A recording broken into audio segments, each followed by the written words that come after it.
오늘도 하루를 겨우 살아냈습니다. 세상을 환하게 비추는 저 맑은 햇살은 어딘가 모르게 잔인하고 저는 저 밝음이라는 폭력을 피해 어둠으로 숨어들고 말았습니다. 이 다정한 어둠에 몸을 맡기고 있노라면 잠시나마 얕게나마 숨을 고를 수 있게 됩니다. 그렇게 잠시 안심하다가 어둠 속에서 묽게 퍼지는 정막이 서서히 내 목을 조여옵니다.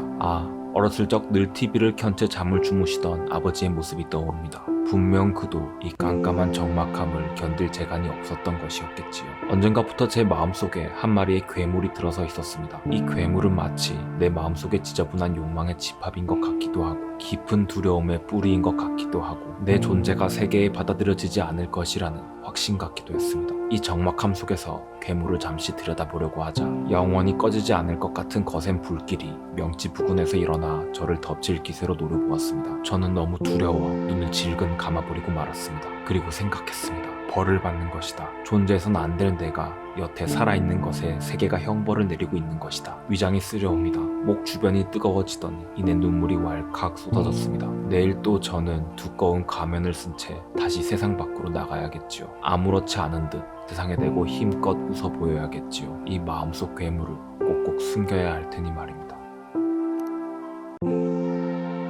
타인은 지옥이라는 감각, 우리는 이 지점에서 이야기를 시작해야 합니다. 왜냐면 이 괴물은 타인이 나를 부적절한 존재로 바라볼지도 모른다는 깊은 두려움에서 비롯됐기 때문이죠. 저는 지난 영상에서 인간이 어미의 자궁이라는 완전하고 전능한 공간을 박탈당한 필연적으로 자기 존재의 수치심을 경험할 수밖에 없는 존재라고 설명했습니다. 그리고 이 수치심을 적절히 공감받고 수용받지 못했을 때 스스로에 대한 깊은 혐오를 경험하게 된다고도 하였죠. 받아들여지지 않는다. 타인에게 수용받지 못하면서 살아온 한 인간은 나는 가치 없는 존재다. 어느 누구라도 내 진짜 모습을 알게 되면 분명 달아나 버리고 말 것이다 라고 느낄지도 모릅니다. 혹은 저 사람은 어떤 속내가 있어 내게 다가오는 게 틀림없어. 당신도 결국 나에게 질려 떠나버리고 말 테지 라며 타인과 세상을 비난하거나 의심하기도 합니다. 그러면서 생각하게 되죠. 그러니 나는 철저히 가면을 써야 돼. 내 속모습을 보였다간 분명 상처받고 말 테니까. 타인은 지옥임이 분명하니까. 만약 여러분이 이런 생각의 과정을 경험하고 있다면, 그리고 실제로 여러분의 삶에서 존재에 대한 거부,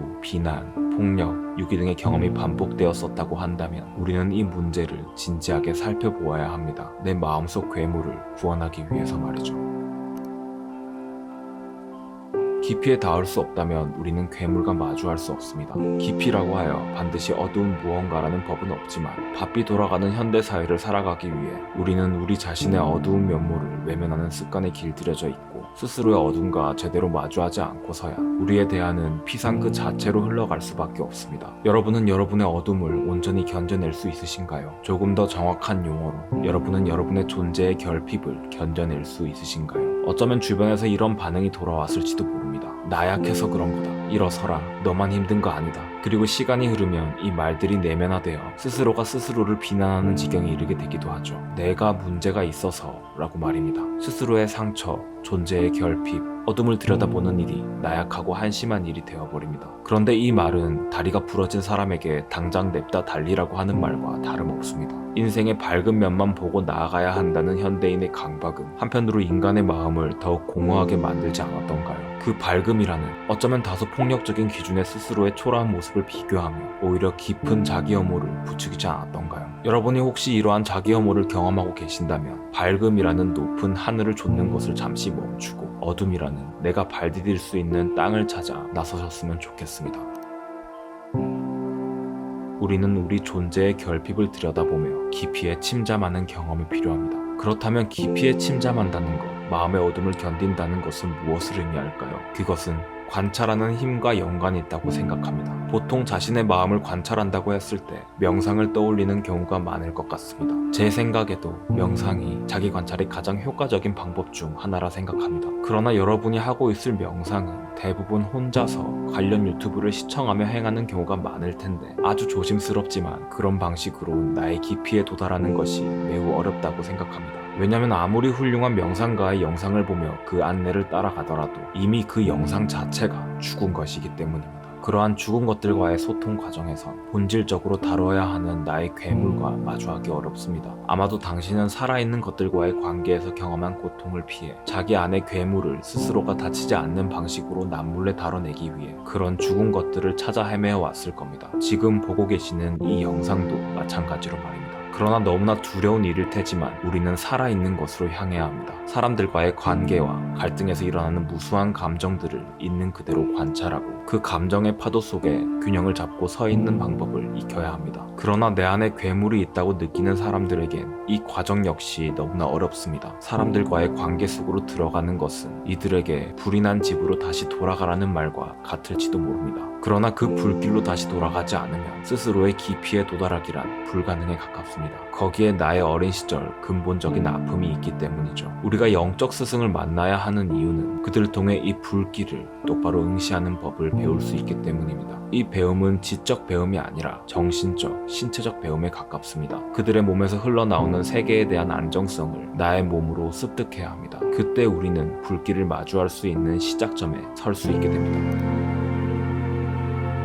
저는 저의 유튜브 채널이 여러분의 마음의 문제를 해결해 줄 거라 생각하지 않습니다. 결국 제가 올린 영상들도 모두 죽은 것임이 명백하니까요. 누군가는 영상을 보며 자신의 문제를 회피하는 일을 반복하기도 할 거라 생각합니다. 그것도 저는 나쁘지 않은 것 같습니다. 거센 불길이 활활 타오르고 있으면 그것과 무조건 마주하려고 애쓰는 것도 너무 무모한 일이니까요. 그땐 반드시 도망쳐야 합니다. 다만 우리 존재의 기원은 그 불길 속에 있음이 분명하기에 그 불길로 돌아가 스스로의 존재와 마주하는 법을 저는 여러분들과 계속 고민해 보려고 합니다. 문제를 직접 해결해 주는 데는 명확한 한계가 있을 테지만 우리 스스로 마음속 괴물과 마주하고 위로하는 방법에 대해 여러분들과 치열하게 고민해 보려고 합니다. 한국정신치료에 손꼽히는 대가인 소암 이동식 선생님은 이런 말씀을 하셨습니다. 개념에 사로잡히지 마라. 이 말이 무슨 뜻일까요? 이 말은 어떤 심리학적 이론으로 나의 마음의 문제를 진단하거나 함부로 평가하지 말라는 의미입니다. 나의 존재 자체를 목격하려고 노력해야지. 이론이라는 개념에 사로잡혀 나는 불안정 애착이라서 관계가 힘든 거야. 나는 인프피라 상처를 잘 받아. 이렇게 접근하면 안 된다는 것입니다. 대신 나 자신과 마주하려고 노력해야 합니다.